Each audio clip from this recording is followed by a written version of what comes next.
All right, good evening, everyone. We're happy to see the room full. Happy to see all you guys here to join us tonight to discuss some senior tax exempt options. Before we get started, I just want to say a quick prayer for our meeting, and then we'll jump right into it. So if you'll pray with me. Dear Lord, thank you for another opportunity to come before you tonight as a board, as a community, as a whole. We just pray that you'll just be with us tonight.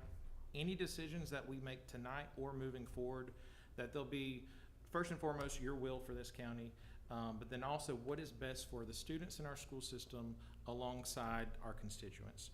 Dear Lord, just be with us tonight, be with each and every one of us in this room, and we just ask all these things in your son's name. Amen. Amen. Before we get started, I want to take just a second and first of all welcome all of y'all, and also point out we have a couple of our legislators, representatives here.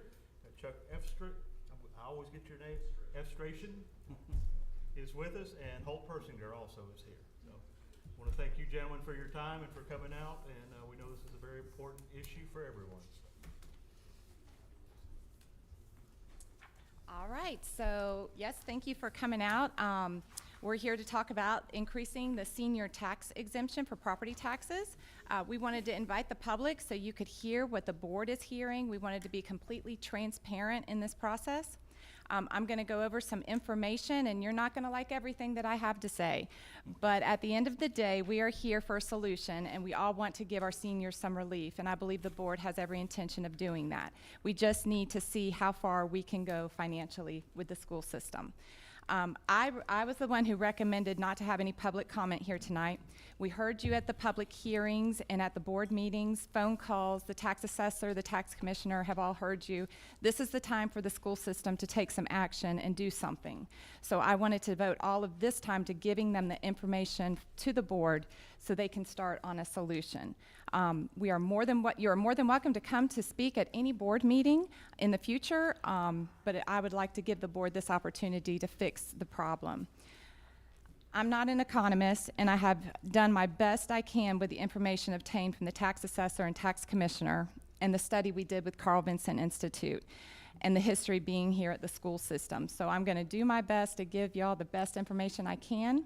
And if you have any other suggestions that you need, I can follow up and get more information for you. The tax commissioner was supposed to be here, but she got the C word.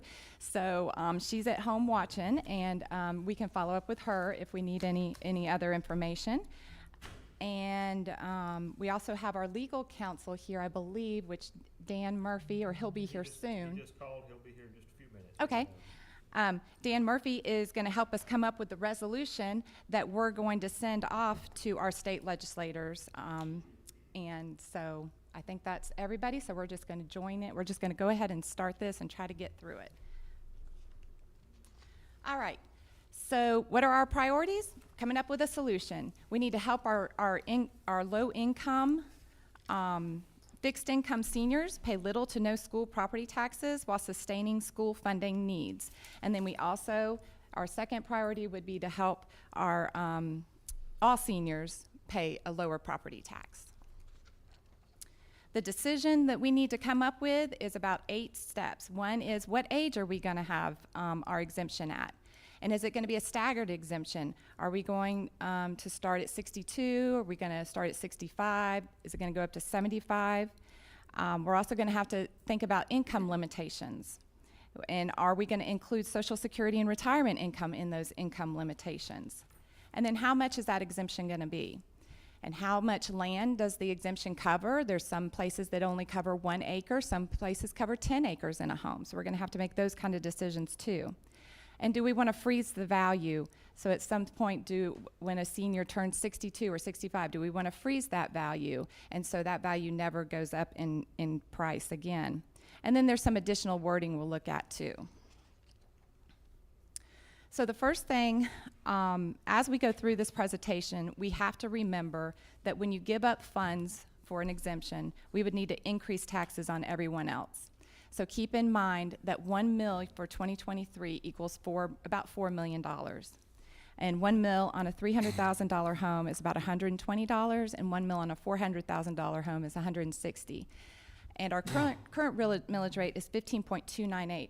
The board took a huge chunk out of paying taxes when they went from 17.5, they went from 18.5 down to 17.15, and now they're all the way down to 15.298. So they've already taken a big chunk out of senior and all property taxes. So we really appreciate them for doing that. But we just have to remember that taxes are like a balloon. The school needs funding, so once you squeeze that middle for an exemption, other places will have to pay for it, whether it's business and industry and residents under the age of 62 or 65. Our current state tax exemptions, our first one is you have to be 62 years old as of January 1st. And your income cannot exceed $87,048 for Social Security and retirement, and all other income cannot exceed $10,000. And this is a $10,000 exemption off of the assessed value on school. Our second state exemption is you must be 65 years of old or older, and the claimant and spouse income for Social Security and retirement cannot exceed $87,048. And all other income cannot exceed $10,000, and this includes an additional $10,000 off of the assessed value on school property, on school taxes. We also have some local exemptions. We have 2 of those. House Bill 985 is a local partial school tax exemption. It's a $20,000 reduction to assessed value of property. You must be over 62, and your income from Social Security retirement must be under $87,000, and all other income under $20,000. So that's an additional. That is a flat $20,000 reduction to your assessed value. And then House Bill 1124, an extra local school tax exemption, is an additional $60,000 reduction to the assessed value of property. And you must be over 62, and all other income cannot exceed $33,975, and that changes every year. And then, of course, in December 2014, the Board of Education unanimously voted to modify this exemption so that senior citizens did not have to submit a new application every time their home was reevaluated. So once you get exempted, you don't have to come back in unless your income changes substantially. This is a look at our current age-based tax exemptions. It equates to about $4,426,000 in taxes. So our current senior tax exemptions cost the school system $4.4 million, which equates to about 1.1 mil. So our millage rate could be 1.1 mil lower had we not have these senior tax exemptions.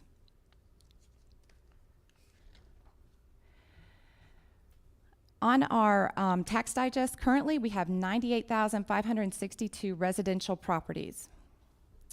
We have 5,073 that we have an age detached. So one of the unknowns of doing a senior tax exemption is we don't know how many seniors we have in Barrow County, because not everybody comes down to the tax assessor's office and gives their birth date. So we don't know how many, when we say, okay, everybody's exempt after this age, we don't know how many people are gonna come in, because a lot of people don't come in because their income limitation, and the income limitations are too low.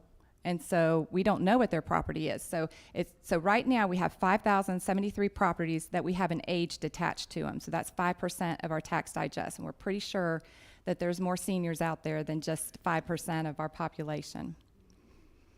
1,056 have an age attached to them, but they're not old enough yet. 9 of these get a state $10,000 exemption. 254 get a $20,000 exemption, which is 5%, and 74% of these 3,754 parcels have an $80,000 exemption. Out of these numbers, 1,113 will not pay taxes in 2023, so that's 22% of that number, and 242 will pay less than $100, and that's 4.7%. So if we look at what is currently in the tax digest and give 100% exemption with no income limitations, at 62, it would cost an additional $5,172,000 to the school system. So if we looked at everybody who's over 62 currently in the tax digest, it would cost us $5.1 million. If we exempted all over 65, it would be $4,479,000,000. And then if we exempted just 70 and over, it would cost $3.7 million. And there's a margin of error in there because there was some differences in the tax digest that I got from the commission, from the assessor. Jennifer, can I ask a question about that last slide? Mm-hmm. Does that $80,000 exempt mean that many people are living off of $33,000 or less? Yeah, so that's what they, yes. So out of that 5,073, that would mean that 3,754 of those people are living on that $33,000 or a year or less. That's how I believe I interpret it, yes. Okay, thank you. All right, so, sorry, I'm a little nervous. Okay, we do not use this data because we don't know how, like I said before, we don't know how many seniors owners are out there. So we can't just say, okay, well, let's just do this exemption and it's only going to cost us $5 million because we don't know who else is out there that will come in and get these exemptions. So it's a good something to look at, but this would just be the people who are currently on there. So it's going to cost us a lot more than this if we do no income limit and no limitation. The next thing I looked at is let's do no income limit, but up the exemption to $400,000 because right now it's at a $200,000 home. So let's up it to $400,000, and that would cost an additional $4.3 million. We would receive $864,000, and that would be the total for all seniors over 62. And 715 out of the 5,703 properties given to me by the tax assessor would still pay taxes. So that would be a large reduction. Again, we can't use this information because we don't know how many other seniors are out there. But let's look at Barrow County compared to the full age-based tax exemption counties. So I went through and found Jackson County actually started this study a few years ago, and so I got their information as base information. And then I just started looking for counties that have a full exemption. And so we found 25 counties out of 159, so there's 159 counties in Georgia that have a full exemption. That's only 15.7%. So not every county has a full exemption, and Barrow's way behind the ball. Only 12 of those counties have no income limitations. So all the rest of them have income limitations. They say, yeah, you can be fully exempt, but you have to make under $25,000. So we're going to look at these. I know you all can read, but I think it would be interesting just to see what other counties are doing.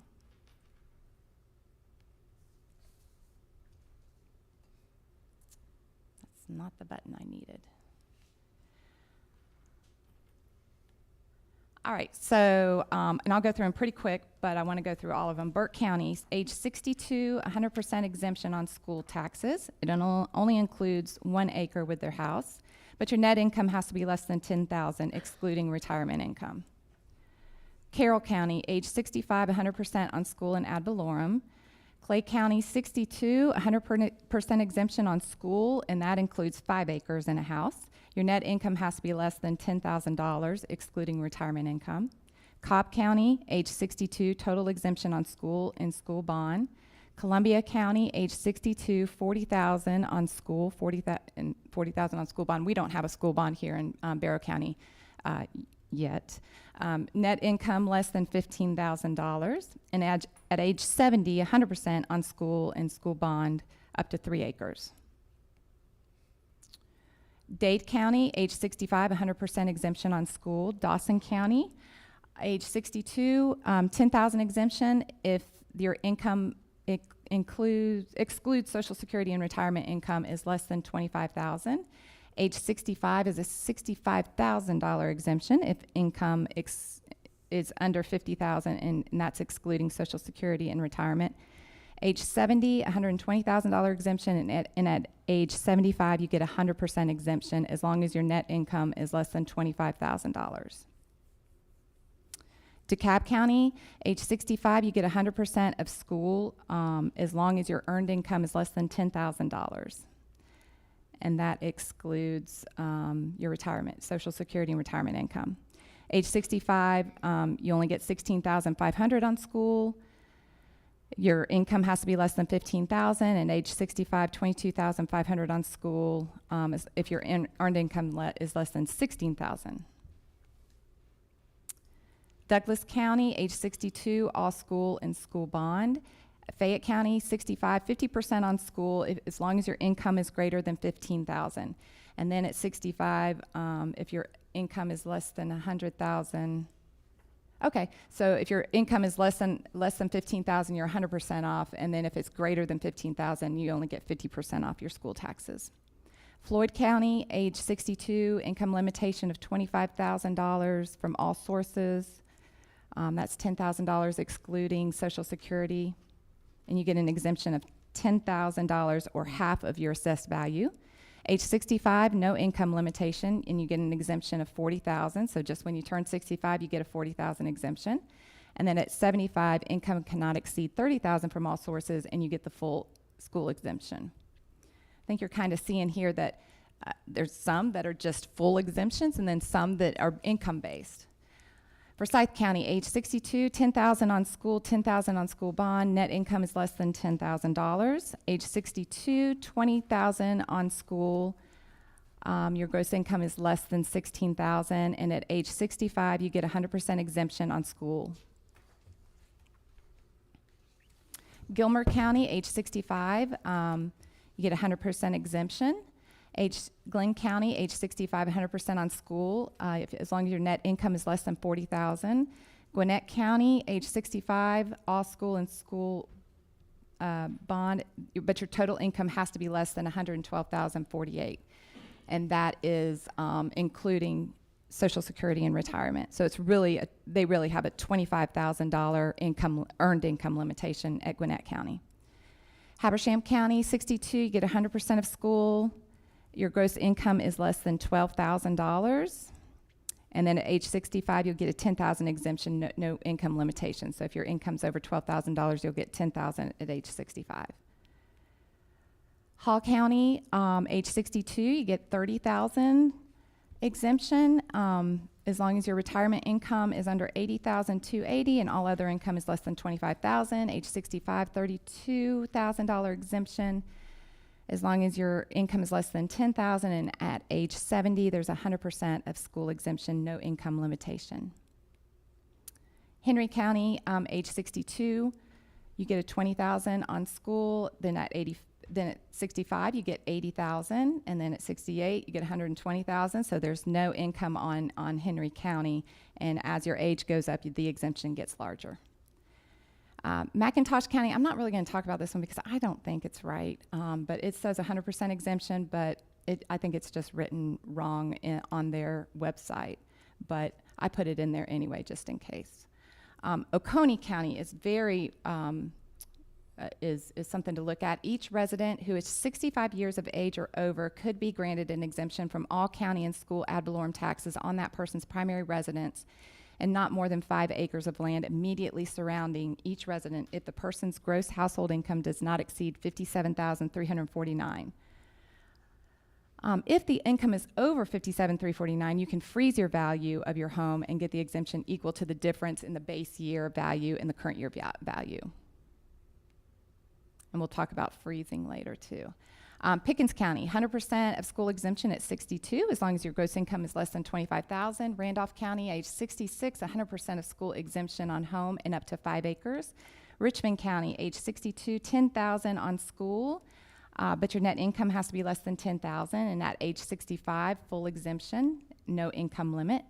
Walker County, elderly school exemption is 100% at age 75, as long as your income is less than $15,000. But at age 70, you get a $50,000 exemption, no income limitation there. And then Walton County, age 65, you get 100% exemption as soon as you turn 65.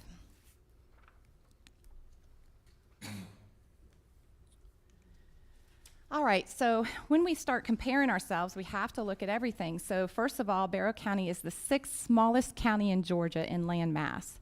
So we don't have the land for the magnitude of homes and businesses that Gwinnett, Hall, or Walton have. So that's something we have to look at also.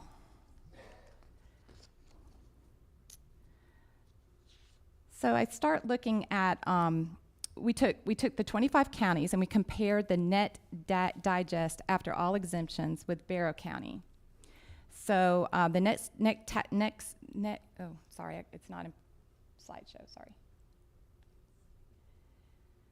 Okay. Did y'all see that landmass one? I just want y'all to see that up close. Okay. So our net digest after exemptions. So all of these counties have the age-based tax exemption. So we took their net tax digest and put it in order, numerical order. And so you see Barrow County, you know, that we look pretty good. But you look at the number of students. FTE is full-time equivalents, and that's our students. And you look at the students, so everybody that's on top of us that has digest lower than us, they have less students than we do significantly. So what we have to do is we look at the net digest divided by the number of students to get the real impact on the school system.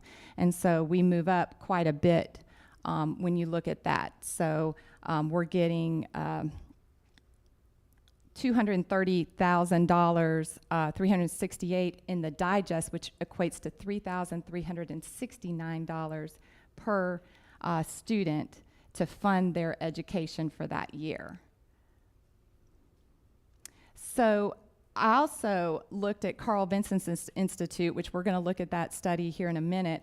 But if we use the Carl Vinson Institute information for raising the income limitation to just $50,000 from $20,000 and raising the exemption to $150,000, we would be at $220,253 net digest per FTE, and that would actually move us up to maybe the third position.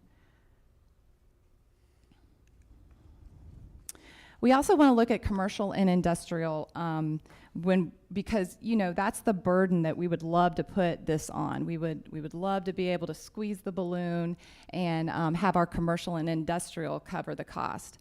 So I like to look at what the percentage of the tax digest is for commercial and industrial, and you can see we're at 26. I highlighted the 4 others that were ahead of us before in the previous slide, Richmond County, Habersham County, Walker, and Douglas, just to show you what happens. Like every county, every district is different. Their whole makeup is different, and that's why it's so hard just to say, well, this county's doing it, why can't Barrow County do it? Every county's different. So as you can see, Douglas County and Richmond County, they have huge commercial and industry that's covering their tax base. Habersham County and Walker County, not so much, but their students, they don't have as many students as we do. So I wanted to go ahead and do the same thing I did with residential and take our commercial and industry and divide it by the number of students to see how much per student we get. And it's pretty good, 70,687. But, you know, we just don't have a whole lot of commercial. So we always have to just go back to the net digest. This is after all of the age-based exemptions and everything. We're still only ranked 4th. And we know that Richmond County, Habersham County Richmond and Douglas have a huge commercial base. And the other 2 have less students than we do. So it's just really hard to just kind of make a decision based on this information too. So, but we have to add it to our data to find out the best decision for Barrow County. All right. So the Carl Vinson Institute did a study for us and presented in January of this year. We are going to look at the impact of their findings to the future budgets of the school system. This is some of the information they used to obtain their study. Basically, they said the portion of age 65 and plus will increase from 14% in 2022 to 19% in 2023. Again, something that we really have to think about when we make this decision. The methods they used the rate of growth from the 2010 to 2020, most non-recession period. They modeled parcel values based on an average rate of growth and valuation since 2005 of 5.6%. And they used the census data, so they put a lot of their information into this, and using their economist, yeah. And so they came up with all of these values and did a great study for us. So I wanted to use what they say we will lose as income and apply it to our tax digest and also apply it to our budget. So this is the ebbs and flows from 2008 to current.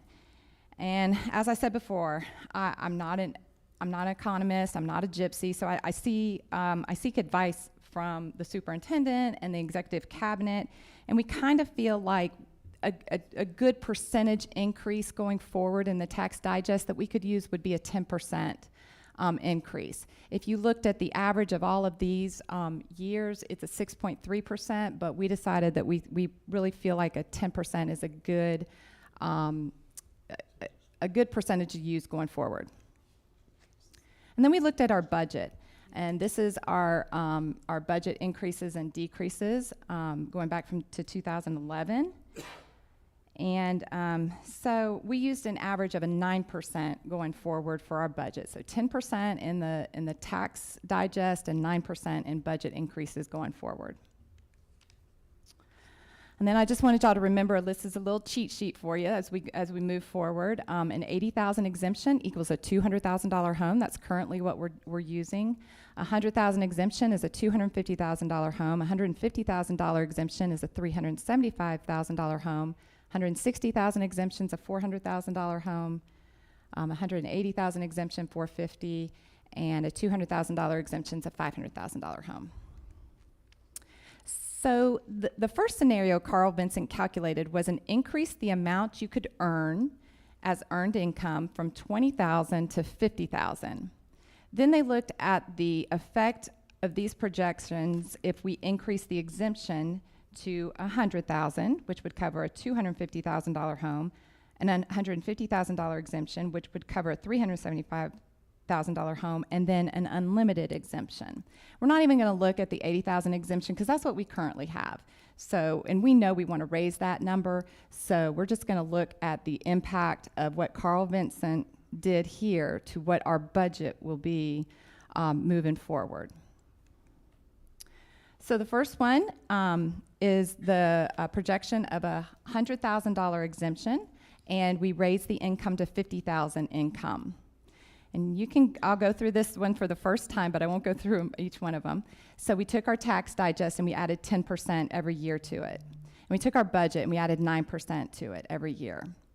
And so then the next line is the projected tax fund. So we took our tax digest and used the millage rate of 15.298. So we kept that constant through this whole thing. And we projected our tax funds each year. And then we, of course, brought our projected budget from column 2 over to column 4. And the percent covered by taxes. We cover our budget by about 34% of that budget comes from taxes. So we wanted that to remain constant. We wanted to make sure that we were getting 34% to cover our budget. So you can see when I add 10% digest and a 9% increase in the budget, we're going up to 35% covered by the property taxes and 36% covered. That's if we did nothing at all. You know, we could reduce the millage rates those years going forward. But then I took Carl Vincent Institute's, the amount we would lose every year for going to a $100,000 exemption with earned income going up to $50,000, and I reduced that amount from our projected tax funds. And then I said, okay, now what does it cover? And so you see it drops down to 33%. and then it remains 34%. So then I had to I said, well, okay, so what will others have to cover by applying this $100,000 exemption? And so it's pretty manageable. Like I said, a mill rate is $4 million. So for 2024, we would have to raise the mill a half a mil to cover the deficit if we implemented a $100,000 exemption and raised the income limitation to $50,000 based on Carl Vinson Institute's data. So that's pretty manageable. And then, you know, in next years, we could reduce the millage rate for everybody else too, going into 29 and 30. And so I did the same thing. If we increased the exemption to $150,000 and the earned income was at $50,000, and you can see it increases. So down there at 2031, we would have to increase the mill rate by 1.1 mils to cover this cost of the exemption going up to $150,000 with $50,000 income. And then this is the unlimited exemption with $50,000 income limitation. And you can see that we're just looking at that far right-hand corner, the deficit covered by others, $4.2 million, all the way up to $10.2 million in 2031.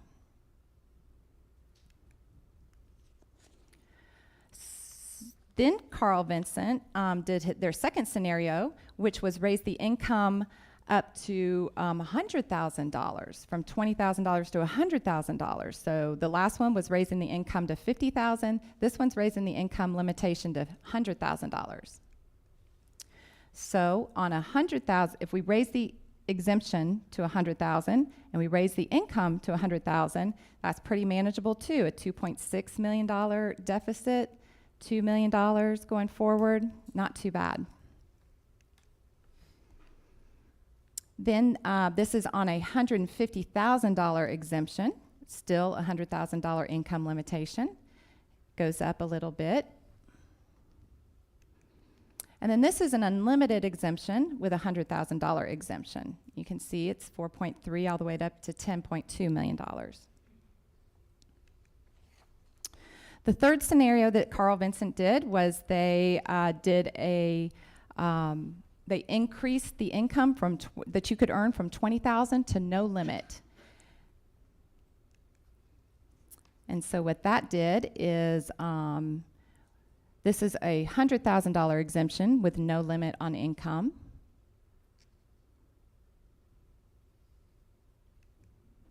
This is a $150,000 exemption with no limit on income.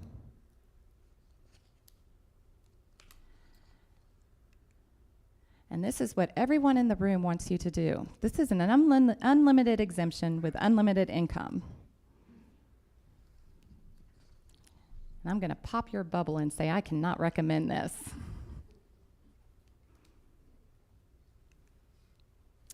And the last thing Carl Vinson did was they did an age 70 unlimited exemption, unlimited income. So all the exemptions would remain what they currently are now, but then when you reach age 70, you get an unlimited exemption, unlimited income. And this is how much it would cost us, which is reasonable, but it doesn't help anybody under the age of 70. You would have to wait till 70 to get that exemption, and they would still be suffering with their the $80,000 exemption that we currently have. We'll go back to just reiterating, these are the decisions that we have to make.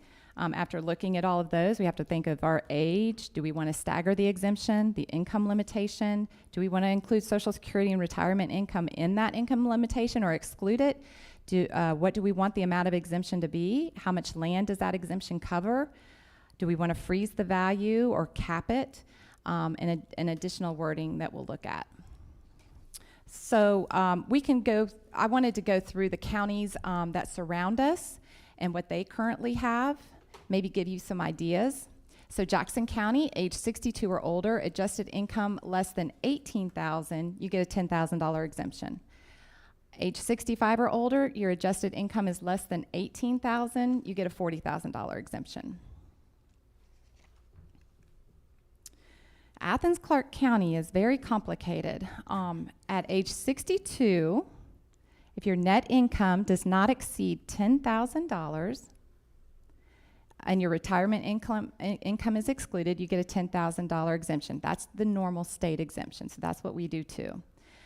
Then at 65, if your income does not exceed $10,000 and your retirement is excluded, an inflationary exemption applies to the school. And what that is if you walk into them at 65 and your income is less than $10,000, then they say, we're gonna stop your tax assessment at what it is today.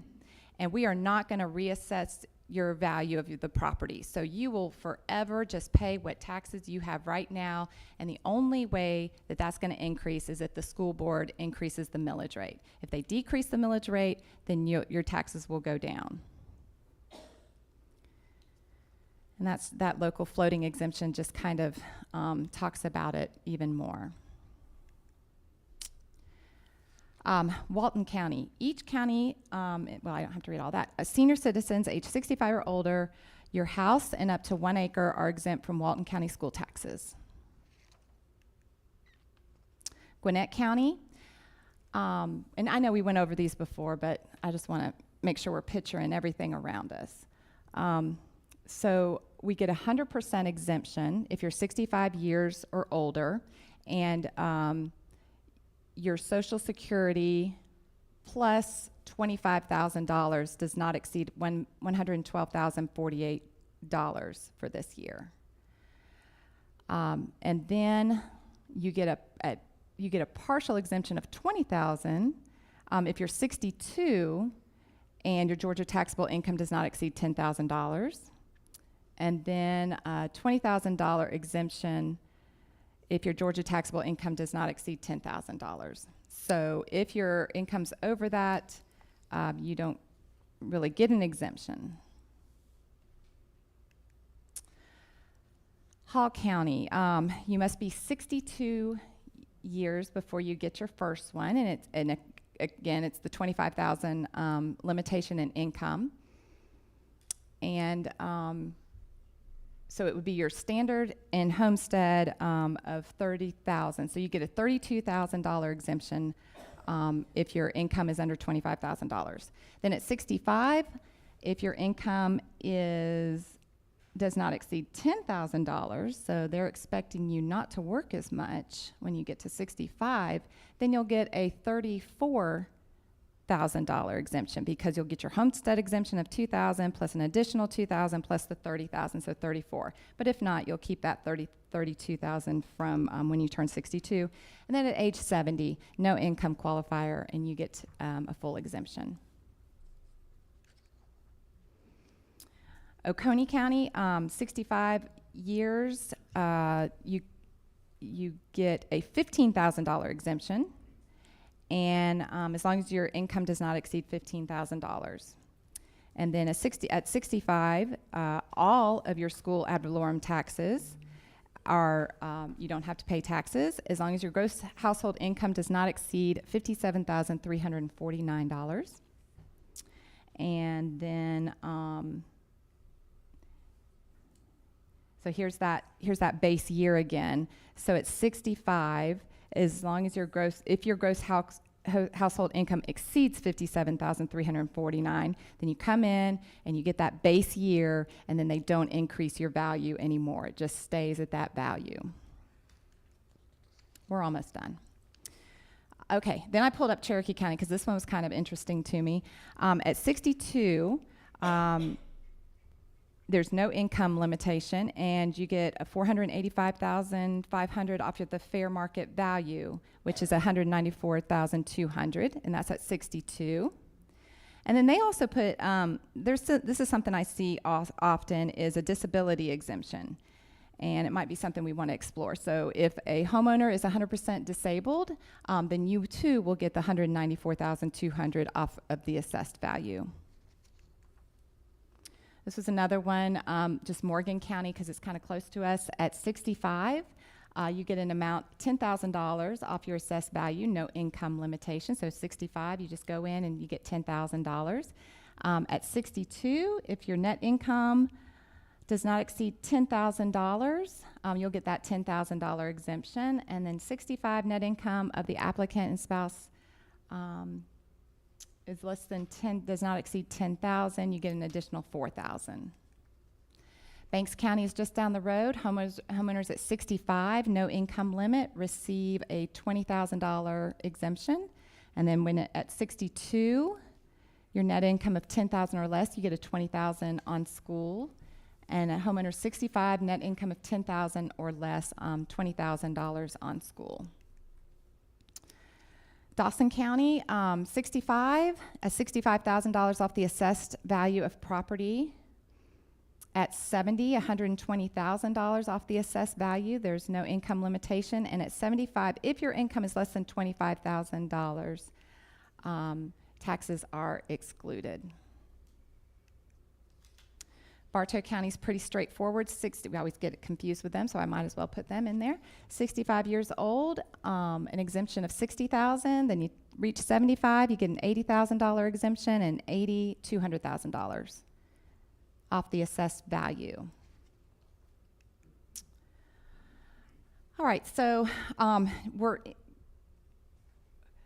we're thinking about changing, and some of these other counties have thought about changing this year too. And so we kind of want to look at some of the stuff that's in the news right now. In Dalton,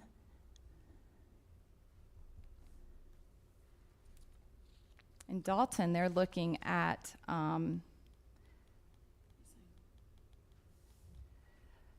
right now, they're looking at a homeowner 70 years of age or older, and they want to increase the homestead exemption from $150,000 to $250,000 of the appraised value. So that's what Whitfield County is thinking about doing this year.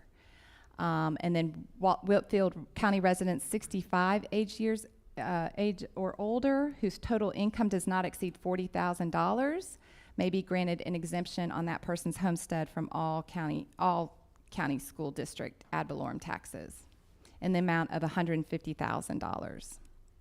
So they're not going for a full exemption.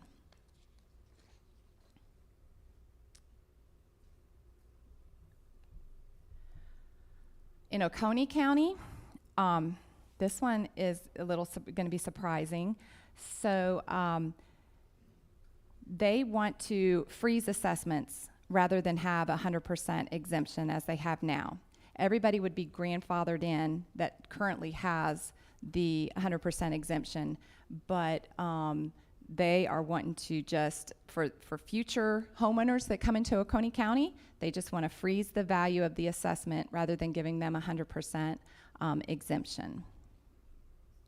And this article really talks about the ins and outs, and the school board really didn't have much to say about this. They said that they'll agree with it, but they don't intend to pass a resolution. So the county kind of took over and decided to do this. It would increase the regular home exemption from $2,000 to $5,000. So that's people under the age of 62 would get a $5,000 exemption, and then raise it to $10,000 in 2035. That's pretty significant. Property tax assessments would be frozen at its level after a person turns 65. And then at 75, you would get an additional $10,000 homestead exemption.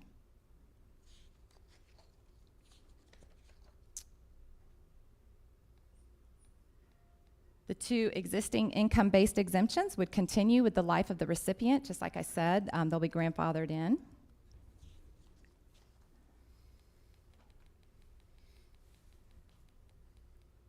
The result would be that any increase in property tax would result only from the actual increases in the millage rate by the Board of Commissioners or the school board, not the increased inflationary assessed value of the homeowner's property.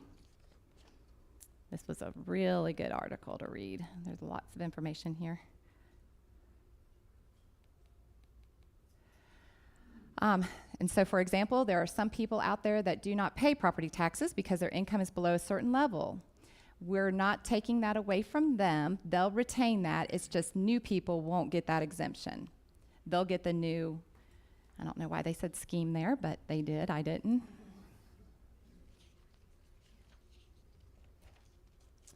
All right. And then the last one we're going to look at real quick is in the news is for Scythe County.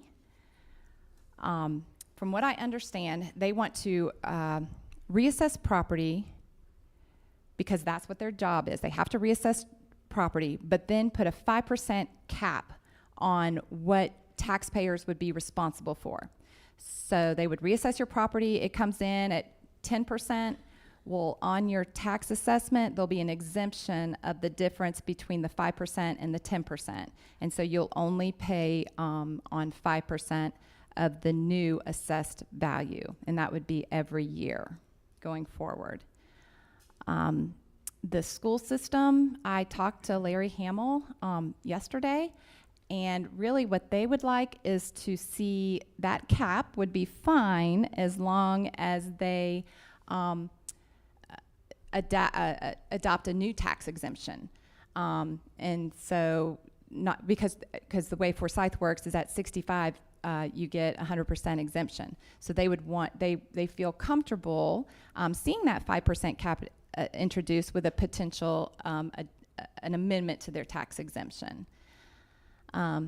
And that, like they said, my concern with something like this is not really necessarily with the governance team. It's for the future boards and future superintendents. I hope we're really careful, and our community is really careful not to strap the school system so that someday down the road we look back and say, boy, I wish I hadn't done that, or I wish we had done it at a different level. And that is what we're really scared about doing up here too. So like I said, Bearden and his team recently discussed internally the idea of raising the age requirement for the district's senior homestead exemption with 100% exemption from the school property taxes for seniors from 65 to 70 to help bring back some of that revenue to the districts that could be lost from the new potential exemption. But the district leaders and local legislators have since made it clear that change to the senior homestead tax exemption will not happen.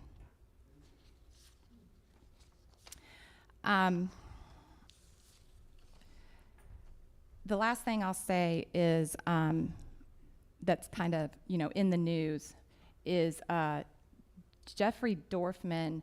Oh no, I'm sorry. Just go through these real quick. Jeffrey Dorfman, the state fiscal economist, this past January presented to the Georgia's Economic and Budgetary Outlook and advised against an age-based tax exemption, but did not go into detail. When I followed up with him, this is what he believes. His basic argument is that in most cases, let me get back up to the right slide here. He says his basic argument is that in most cases, people don't pay enough school taxes to cover the cost of their kids attending public school during the years their kids are in school. The system works only because you also pay for taxes before and afterwards. Basically, if we want to have public schools, the financing system for that puts the burden on everyone based on income and property ownership, not based on number of kids attending. And so he said to me, you can do like a little, little calculation of how that is. And I said, does it look like this? And he said, yes, I think I'm going to use that in future presentations. And I said, go for it. And this is something that our seniors don't like to see, but it's true. If you had an average home value of $200,000 for 41, it would take 41 years to cover the local portion of how much it costs for one child to come to school in Barrow County. If you had 2 children, it goes to 83 years. So we do need our seniors to help out to make it, make the system work. But I think we can do something to help ease that burden. So we go back to, we just don't want to make any decisions that we're going to regret and not be able to reverse or adjust. So again, we're going to do something, But we have to go back to our decision, which is what age do we want to start at? Do we want a staggered exemption, income limitations? Do we want to include Social Security retirement income? How much is the amount of exemption? How much land do we want the exemption to cover? Do we want to use a freeze value or a cap? And then any additional wording. This income limitation is basically standard. Yeah, it just excludes the Social Security and retirement benefits. This is some additional wording I was talking about. This is for Scythe County. This homestead exemption and only applies to the home you live in, and you must be receiving or applying the regular homestead exemption to qualify. A person shall not receive the exemption if there are minor children residing in the homestead unless such children are the natural or adopted children of the person or are under foster children under the care of the person. Are children for whom the person has been appointed guardians or temporary residents of the homestead for a period of not more than 1 year in duration. Some other wording, do we want the local county exemption to supersede the state exemptions amount when the local exemption is greater than the state exemption? And then other wording we can look at is this exemption should be in lieu of and not in addition to any other homestead exemptions applicable to the school district. Of course, we go over this. In order to increase the exemption, our Board of Education will need to pass their request to increase the exemption, and this should happen in August. We're in August now, so September of October of 2023. We're going to send that request up to the State House for passage. Barrow County citizens will vote for ratification, and if it passes, then it would go into effect for the next tax year starting on January 1st of the following of its passage. So we're looking at 2025. This, of course, is the exemption, just to remind you. And that is my presentation. I hope I covered some things that y'all were questioning, but if there's more that you need, just let me know. Very good, thank you. Thank you. Great coverage with that. Jennifer, I appreciate you're using numbers from the State Department of Education, but when I look at our enrollment for this year, we're already up about almost 500 students from what that enrollment number was. Definitely. Since I was comparing to other counties, I had to use the data that was out there, and that was from 2022. Yeah, you're right. But my point being, we can look at these numbers all day long. We don't know where we're going to be in 5 years. We may be in a recession, and it's not going to matter because nobody's going to be able to sell their houses, and they're going to get reappraised or whatever. We just don't know. But what we do know is that seniors are being hit from every side of their world. Their food costs have gone up, their medical expenses have gone up, their utilities have gone up, fuel for their vehicles to go buy the food has gone up, everything has gone up, and yet most of them are living on fixed incomes. $33,000, that's just the number. I know. So, and I don't even know whether it's 10,000. As long as you don't have income more than $10,000 a year, excluding Social Security, you're going to pay taxes. That's insane. So, I really think we just need to go over all of the issues that Jennifer brought up and work those out and come up with something that's going to be equitable for everybody. And when I say everybody, I'm taking out the parents who. And I'm probably going to get some flack for this, but this money's going to have to come from somewhere. So if it doesn't come from seniors, we might be looking at a millage rate increase for everybody else. But at the same time, I don't think other people have the ability to go earn more money. Our job is to ensure that every child that graduates from our system has that ability, that they can go on to higher education or they can get a job. They have the skills to do that when they graduate from high school. This is not fair, right, or reasonable, and as I have said numerous times, when I'm looking at doing something, I have to ask, is it fair, is it right, is it reasonable? Is it fair, right, and reasonable for this to be happening to seniors? Absolutely not. That being said, is it fair, right, and reasonable that, we may have to change millage rates? Well, I don't know. Well, if if on a $400,000 house, one meal is $160 a year. Right. And Jennifer said, can you pull that thing back up of how much it costs to educate a child? You just passed it. Oh, sorry. It was your little I know what you're there you thinking go. now, yeah. Where- 3,843 local portion.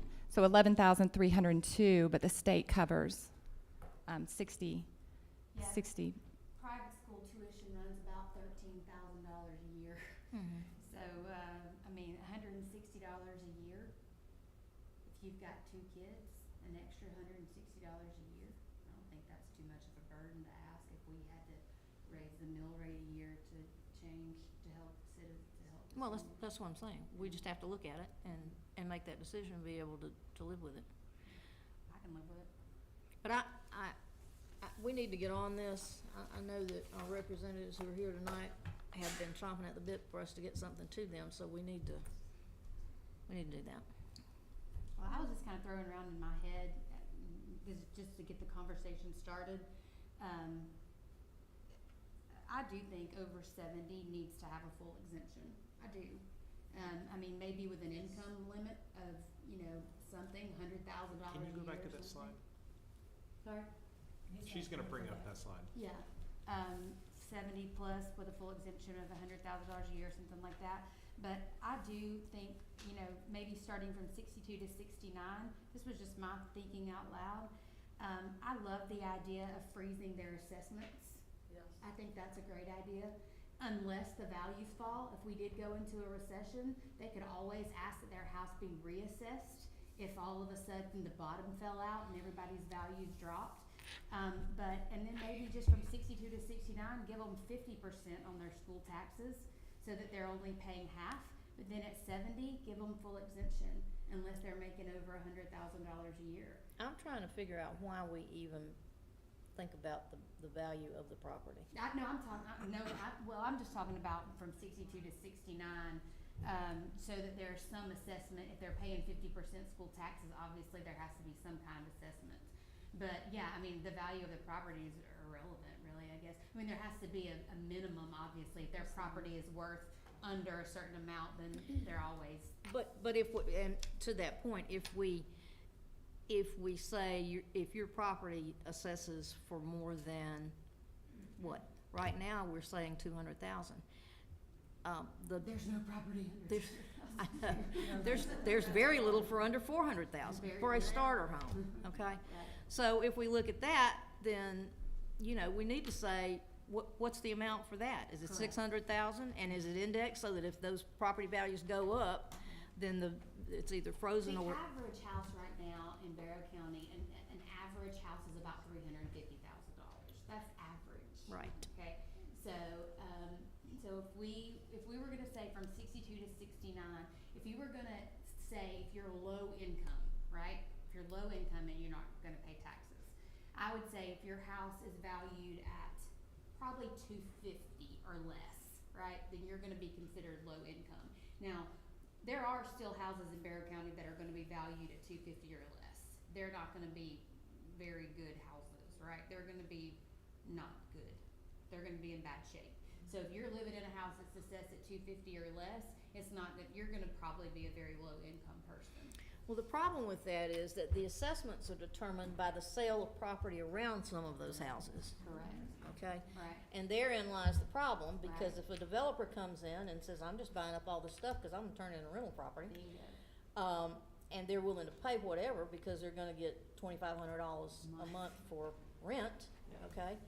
And get the tax write-offs associated with owning that property, and then turn around and flip it 5 years from now or 10 years from now.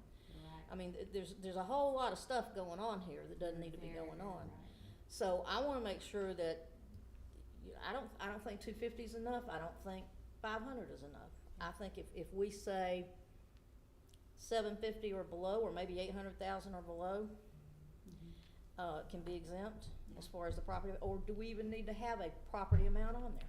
Well, if we're gonna do something for 62 to 69, that they still have to pay some taxes, I mean, Has to be there's based not on gonna be something. anybody paying taxes really if we do an $800,000 there's very few houses valued at that, you know what I mean? Well, there's getting to be more. I'm thinking I would say 400,000. 400,000. 400,000 would be a good mark. I don't think it's Those enough. of you that have been in real estate and banking, you know better than I would, but is there a way to tie it to the index to slide, so it floats or slides as it goes, if it goes up or down? I mean, we've got the average. We're at 200,000. Next year, we would have the average assessed value, you know. Yeah, I mean, it seems to Well, me next that year if you we have could the get average something that we assessed. didn't have to have them running back and forth If we every can get their proper, if they can few get it years, that just frozen too, I think floated that's with a it, good. a float, like a floating homestead that would be a good exemption, idea. that, I know those are out Well, there. that's- Yeah, that's what I'm saying, index it to whatever the That's what increase in the I tax was digest asking is. Chuck and Hope about, can we not tie it to something? Because I don't want them to have to keep coming back all the time, every time the appraiser goes out. And then if you don't, then you're gonna have to put some kind of, I would highly suggest putting a sunset or a review timeline in there too, so that future boards and Mhm. superintendents and staff don't have to keep dealing with this over and over again too. But so we know that, 8 years from now, we've got to take it, review this, or, that way we're not hamstringing another board 10, Well, it could be 15 part of years our down the 5-year road plan, either. too. And so I think you, Could be for me, just a piece having that, we went up 26% this year. That's an anomaly. That's probably not gonna, hopefully not gonna happen again.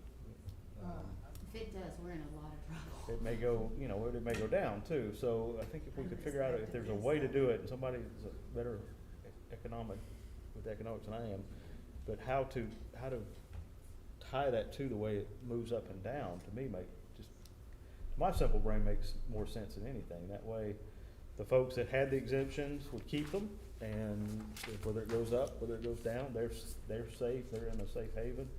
Now, we might wanna look at tweaking it up a little bit, so, it's 65, maybe a little more, and, those type of things too.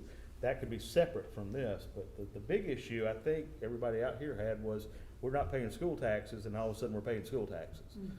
And I think we need to try to start, to me, fixing that first, Right. and then we can put the rest of it.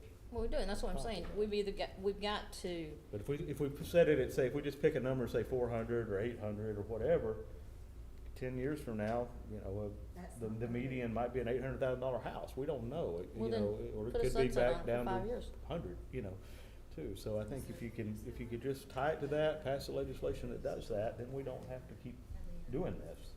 And we don't have these nasty surprises that these folks got. I mean, that's Right. really, I get it. I've watched, Because- I got some nasty surprises too. So when I got my tax Because- bill, I dropped my teeth. Now, the problem is with it, is not only did they get a tax bill, but now for us to fix it, they have to, even though we lowered the Now millage they have to rate, wait. they have to pay it Right. and wait until the legislature. Which again, I wanna point out and thank the board for doing that. You took a pretty dramatic cut to the millage rate to help seniors quickly. And I think that, I think y'all need a lot of praise for that, because, I don't know, a lot of boards out there would not have acted that quickly and knocked that big a chunk off. And that was an attempt to help, in the short run, but we, to fix it, so we have time to fix it in the long run, but.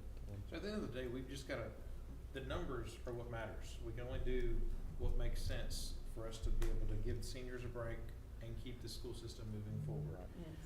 So let's look at numbers. Jennifer, can you pull back up the $160,000 exemption slide on the $400,000 home? That was just there. Just go back. There it is. But the numbers, where it shows you, All right, the income limitation, what would you think about that? 50 or 100,000 or unlimited income? let's start in the middle. Let's start with 50,000. All right, so we did, the only thing Carl Vinson did was a $100,000 and $150,000 home, so $150,000 exemption, so that's $375. So you're saying a $600,000 home, so we might have to somewhat double or 2/3 of it. So let's go to I was thinking 400,000. 50,000 exemption. So if you raise the exemption to, sorry, I have to go back to the cheat sheet. You want to raise the exemption to 160,000. Yeah, that wouldn't be much, it wouldn't be much more than this right here. Okay.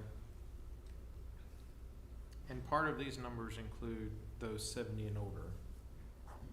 No, that would be completely different. That would be an addition to all of In this. addition to this. Mhm. Jennifer, forgive my ignorance here, but this $50,000, when you say $50,000, does that include everything? Does that include their social security, their, It excludes Social Security and retirement of, I think it's $87,000, whatever that, every year it changes, the okay, IRS so this sends is that just out. money that they're allowed to make outside of Earned that? income. Got Mhm. it. Okay, yeah, I think that's fair. So you can make 137 and some change a year and still be exempt if you're with the 50,000. That's two incomes, though.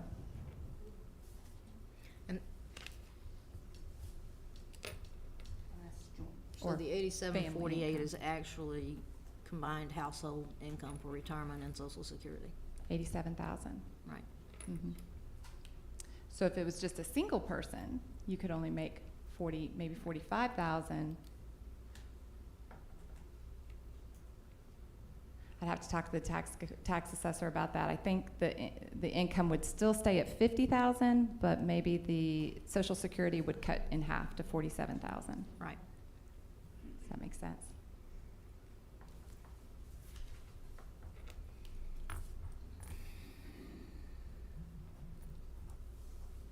Do we offer any exemptions for, disabled veterans and people, or is it just, we only offer exemptions for seniors? Veterans that are 100% disabled get a $109,000 tax exemption. We also have surviving spouse of a 100% veteran. Holt, do you remember these? Surviving, oh, I think I have a cheat sheet.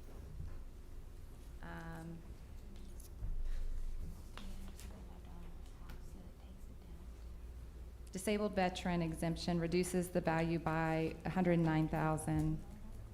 And then I think that goes for an officer killed in the line of duty, and then their spouse, as long as they don't remarry.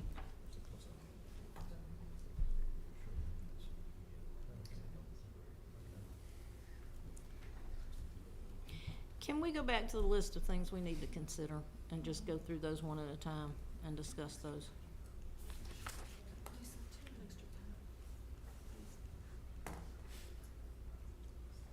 So the first thing we want to determine is the age at which you get exemptions. And currently, you can get a small exemption at 62, another one at 65. Okay. Do we want to agree that at the age of 70, you don't need to worry about school taxes, period? That's where I'm Can at. we all agree with I would that? love to start with that, work our way backwards. Yeah. If we could start with full That's what I'm exempt at 70 and then. Let me understand, is that, Full if exempt? you're 70 and Yes. over, I'm sorry. Go ahead. You're probably gonna ask the same If question. you're 70 and older, we're talking about your home and 1 acre of land, or we're talking about unlimited acres of land, Ow. or? I'm just asking a question. At 70, I don't care if you've got 50 acres and 5 mules. Now. If you worked hard all your life and you have that and you have done everything you need to do and you're a responsible citizen, I'm good with, I don't care. At 70, How many large Done. tracts of land do we even have left That's what around I'm saying, here? we don't even have that much. You might be surprised. We're putting a subdivision on everyone. well, yeah, exactly. You know, there'll be a moot point. They'll sell it, make a fortune and move to Florida, so there you go. But I'm just saying, at 70 and older, I think you ought to be done paying that and a lot of other stuff too, so. I want to Most say of out the of, big tracts of land are zoned to agriculture. I mean, how much Yeah. taxes are we getting off of them Yeah. anyway? Or they've got special easements for other stuff. Can we agree on 70? Yes. I mean, we're not voting. But We're not voting. We're just trying to get a consensus. We're chatting. We're chatting. Y'all are present for the chat. so that would be a little over $3.77 million cost, plus the unknown of any other people over 70 that we're not aware of. But they still shop. And how many acres they've got. Right. Yeah. And the cost of everything's still going up. So, I mean, there are several things that we, just like we can't, you know, there are plenty of things that we can't, predict that are gonna be negative, budget impacts, but there are things that we can't predict that'll be positive budget impacts Right. too, you know? When they have money to spend, cause they don't have to worry about this stuff, they'll go out and spend money. What do we? County. In Barrow County, right, yes, Got in people who Barrow are County, do different not go to Clark County and buy your 1% groceries, my 70, friends. 1% 63. In Statham, okay, I'll make note of that. It's a struggle. I live in Salem too. Yeah, I'll get you, but you gotta come to Winder if you can't go to Statham, okay? Alright. Jennifer, how does it work with, like, if you have your husband and wife and one of them's 70, the other one is 65? Whoever's 71st, it applies to. It's whoever gets to household. 71st. Okay, got it. I was just wanting to make sure. Yeah, I mean, there are things that are gonna be positive impacts that we can't predict, just like there are things that are gonna be negative impacts, is what I'm saying. Okay, so we've started with that. Now let's talk 62 to 69. If we're gonna full exempt at 70, where are we feeling 62 to 69? I think at minimum, we need, whatever value we set, we need to freeze it, so that this never happens again. Right. If we have At what another age? spike, this never happens to seniors again, cause it's not fair. No. To surprise them all of a sudden, you know, they weren't paying taxes and now they are. That's not fair. Well, I think it needs to have, even if you're gonna have a value with it, it needs to have some kind of wording that says if their value goes up past that year. It's frozen. It's frozen, it can't. Yeah. Well, yeah, And if it goes down, then they can, They they can can have a free, reassessment. yeah. cause that's not right that they So would is have had freezing it to- at 62 or is freezing it at, what age does it get frozen? 62, that's what I think.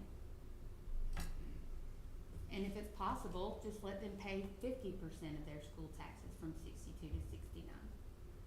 That'd be my vote. I would say 60, That's a lot. 5 to That's what we gotta, we just gotta 70. Is there keep looking not at the a way? numbers. That's what George. Yeah, I mean, I would be That's a interested lot of to money. see the numbers. I would say set your house limit, your price limit lower and let it be frozen. So yes, your limit is lower, it's, you know, your 250, whatever, it's lower, but they get to pay half of their taxes longer and they get that exemption without an income limit once they turn 70, but they're gonna be paying 50% of their taxes from 62 to 69, and they're gonna pay that, but then they know when they turn 70, they're free. Well, first of all, Forever.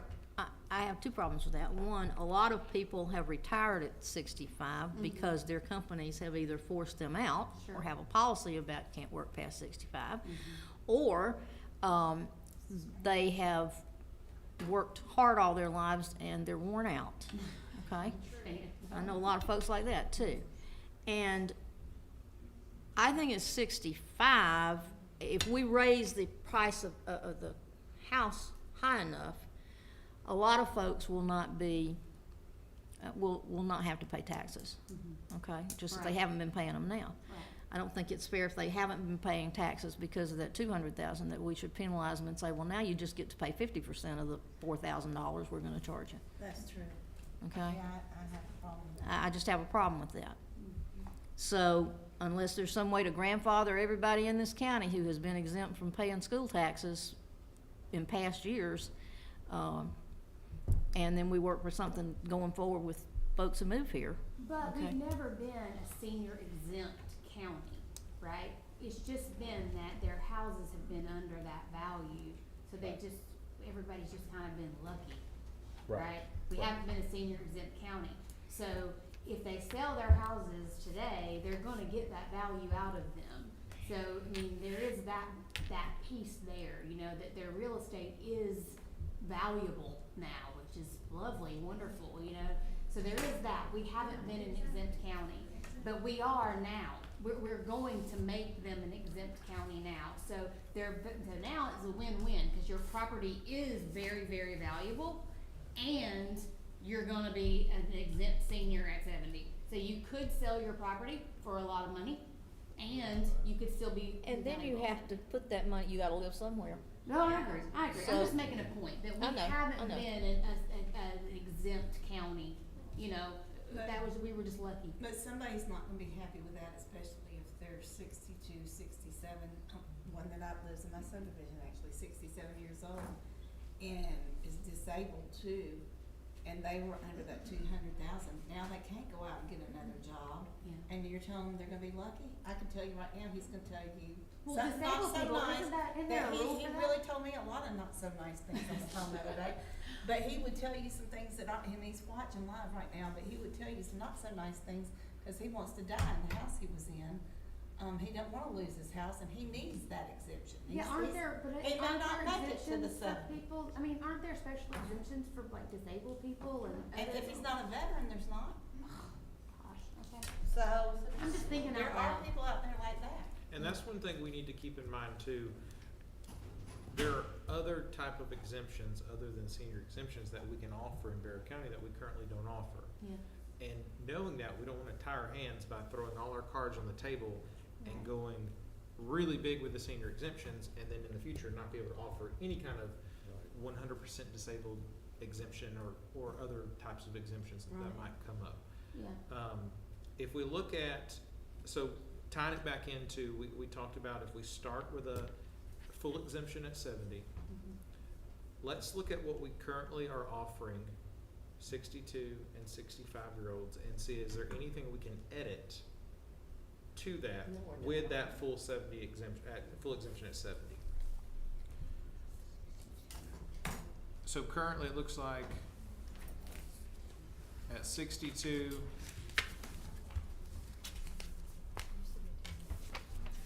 let's see, A $20,000 reduction to assessed value if you make under $107.48. That's the 87,000 retirement income and $20,000 earned income. okay. This is actually something that the tax assessor would like to talk about doing, is amend these so we don't have all of our seniors having to come back in 1 year and reapply. But I think we can also do something in the wording to not make them have to come in and reapply. Can we do something like a disabled 100%, or can we do something like that? So I showed that in one of the last slides that I did. You can do 100% exemption, and they get the same thing as as your seniors get. Yeah. So if somebody's 25 years old and they're able to buy their house, maybe got some inheritance or something, and they're 100% disabled, then they could get the same exemption that whatever you decide your seniors get. Well, You can I'm make just it up thinking whatever you about want. at least for the 62 and up, if you're disabled, completely disabled at 62 and up.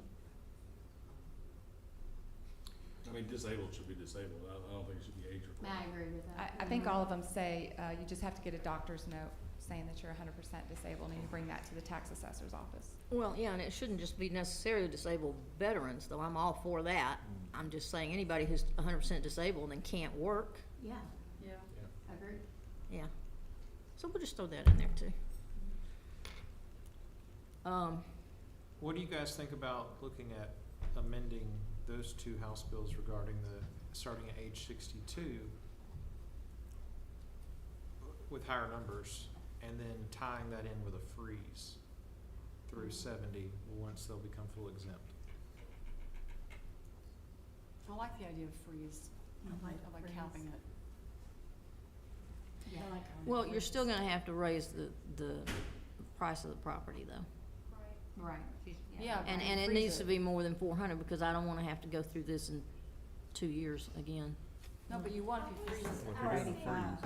I was just asking Stephanie, because and this is my ignorance, is there a way you could write it in which is based on the prior year's average or median home value? That way it flows year to year, so if there's a down year, then like the average goes down. We have an attorney and 2 state legislators in the room. I think they could probably figure out a way to do that. That way you don't have to come come back, and it's just every Yeah, year? you should not have to come back every year and say, see, I still qualify. I mean, we're Americans, we're honest, It's basically. within a certain percentage of the median home. I mean, like, I could pull up, you know, cause Jordan and I, we could pull up the MLS and tell you what the median home price in Barrow County is right now. I mean, we've got it directly from the assessor. Right. Right, so Yeah, just base exactly, it- the base it on that. assessors can But tell you. again, a median house price means there's that many under and that many over also. Mhm. It doesn't have to be tied directly to it, it could be that times the factor, it could be that times 2, it could be that times 0.5. Correct. It doesn't have to, but I'm just saying it could be tied to it. Tied to it. That way they don't have to come back every single year, Right. and the Board of Education doesn't have to change it every Right. single year. Right. We just need to decide on what that number is. Does it make sense for the same sort of logic to be applied to the income side? Yes. Some sort of adjustment on the income side that, For and cost of living. if we were to do these sort of inflation kind of adjustments to it, I definitely agree with Dr. McMichael, I think there needs to be some kind of sunset tied to that, just because, you know, that could kind of get out of hand, you know, potentially get out of hand too, so, I don't know, I mean, we sit here today, we sat here, you know, all of us sat here in this county 2 years ago thinking there's no way that we're gonna have 22%, 26% increase in property values. So if we raise it to 400,000 or whatever the number is, there's still that great potential that another board winds up with the same position. People wind up upset and nervous about how they're gonna pay their taxes. So I'm surprised. I mean, I didn't see that anywhere in any of these other counties, right? I didn't see any sort of adjustable base. I was kind of surprised that that's not a thing. So Up Forsyth here. County is looking at the 5% cap, so Yeah, I think that's a horrible idea, but. every year, yeah. Yeah, I mean, I've done quite a bit of looking, but I haven't looked at every county, so I'm not saying it's not out there. No, I was just We surprised. can leave the way once again. That's right. So I would, I think it needs to be based on income and property value. It needs to be tied to some, and I think the income could probably pretty easily be tied to whatever the increase is on Social Security. I mean, that's a fairly easy number to find.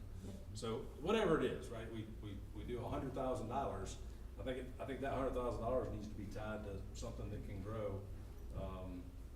This is gonna be an unpopular thing to say. I mean, you know, 70 ain't what it used to be either.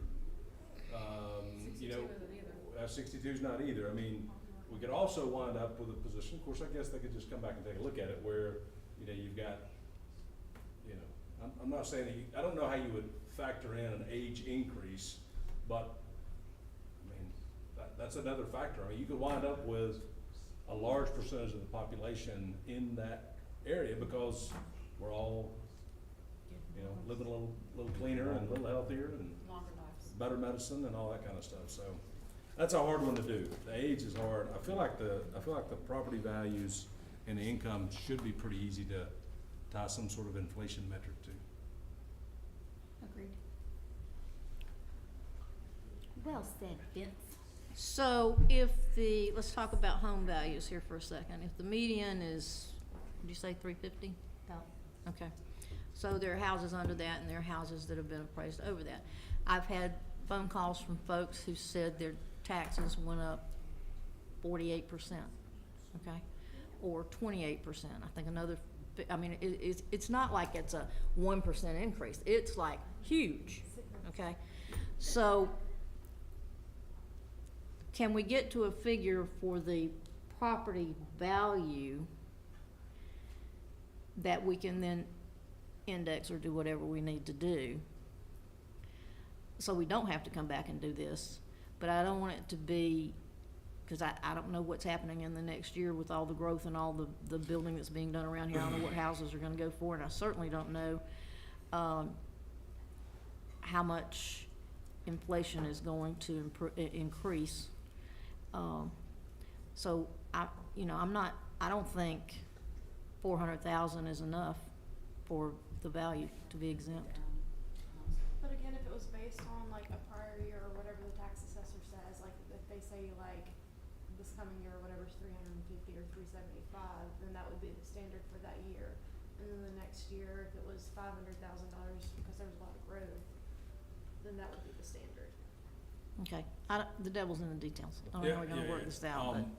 So, this question's been kind of tossed around. I think we could probably figure this out. Probably take some work from somebody over there. But, I mean, we should be able to figure out who was under, I mean, not necessarily down to the person, but we should be able to get pretty close to figure out who didn't have taxes at the $200,000 levels a year ago or 2 years ago, right? We should be able to Definitely. dial that Easy. number in specifically. Easy. Just with the birth dates that we have on the tax I understand. digest. A lot of I know people- it can't be perfect, but it could be close, right? Oh, And we yeah. could take that same group Mm-hmm. and see what the increase were on those properties, correct? I have done that for the 2023 digest. I actually have that data. So if Not we can here. get really close to, because I think that's the thing that's most upsetting to, I think, all of us, certainly the people that it happened to. You're not paying taxes, you're not paying taxes, you're not paying taxes, you get hit with a $2,500 tax bill. So I think we can get to that number and figure out, you know, where that average house price is. Again, it's averages, devil's in the details, all those kinds of things. But that's what I'd like to see as part of the discussion is, let's try to get that same, not 100% probably, but a big portion of that group back to zero based on property values. Right. I think that's the place to start. I think that's wise.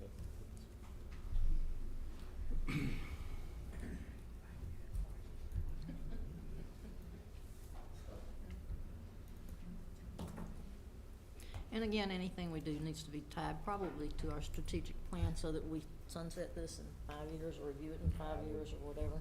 Yeah, just stay on top of it. Yeah. I mean, I think we're You don't kind of, wanna- shame on us, but kind of surprised. Can I ask a question about the process? Once we arrive at a number, we send it to our legislature in Atlanta. They send it back to us and we put it on the ballot and the people of Bear County voted either yes or no. Is that correct? Correct. How long does this process take? So I believe that the legislators will pass it in maybe March of 2024, and then we can get it out on the ballot, probably the presidential election in November of 2024. And then it will go into effect January 2025. Okay. So, Okay, that's a general election. And actually, it can't go on the primary election in that year, the president? But it doesn't really make any difference, right? Right. I know Mr. Persinger and, they're ready to go. As soon as we have something for them to take, our contingent's ready to take it, get it voted on down there and back to us just as quickly as possible.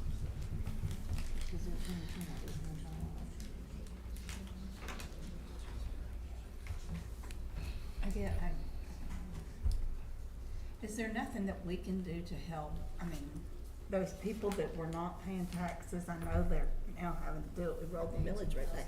Is there nothing we, as a board, can do to keep them from having to pay taxes till we do it? The school taxes portion?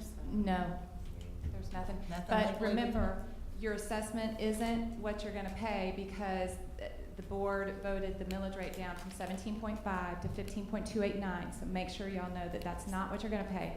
Plus, Governor Kemp gave you an $18,000 exemption. So you have to make sure that you take that into consideration too. So when you get your actual tax bill, it will be a lot less than what your assessment was.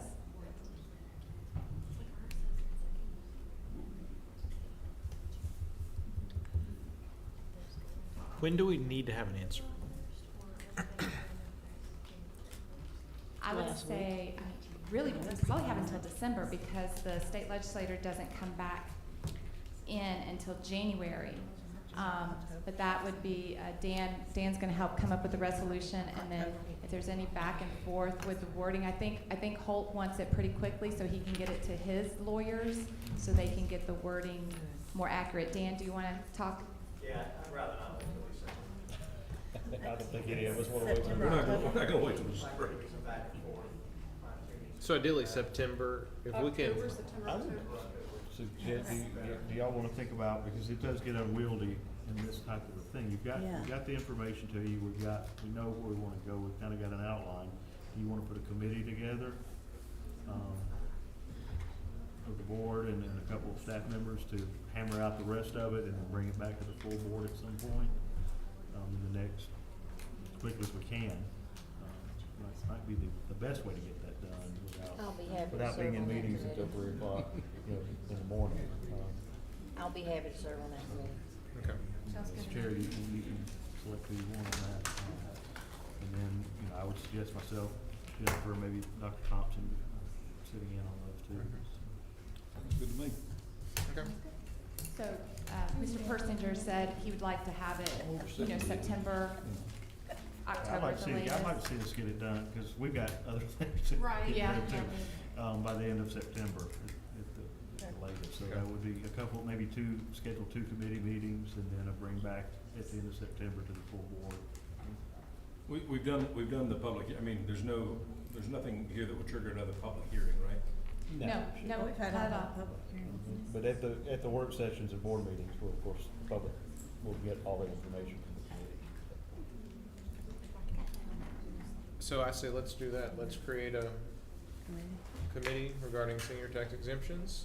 They'll meet 2 or 3 times in between now and, do we need to have a called meeting, or can we do it at the work session in September? I would try to shoot for this, since we've already got the work session Okay. scheduled. If we see we can't, then we can always do a call meeting, Okay. as long as we have 24 hours in advance. So the goal would be for that committee to meet a few times in between now and September work session. It to be presented back to the whole board at the work session to be voted on first week in October. Yeah. The state legislators also really want to make sure that it's a unanimous vote. So if you have any holdouts, y'all got to keep on negotiating until we get it right. Yeah. I know that from working with Terry all those years. It was always. wanted to be I don't think this unanimous. one's gonna be one we have to fight over. I don't think either. so I think you'll get 9-0 on this one. I think so. Okay, so that's what we'll do. We'll create a committee, meet a few times, come back, present those findings to the entire board at the September work session, which is the last Tuesday in September, 6 o'clock, this room. It'll be presented to the full board. The board will discuss it, and then we will vote on it at the board meeting, which is the first Tuesday in October. And if something changes in that, we'll make a public announcement so everybody knows. Sounds like a plan. All right, we're good? Any other questions, comments, concerns before we adjourn? All right, we appreciate each and every one of you guys for joining us tonight. Drive safe. Appreciate you coming out. Thanks. What's this for?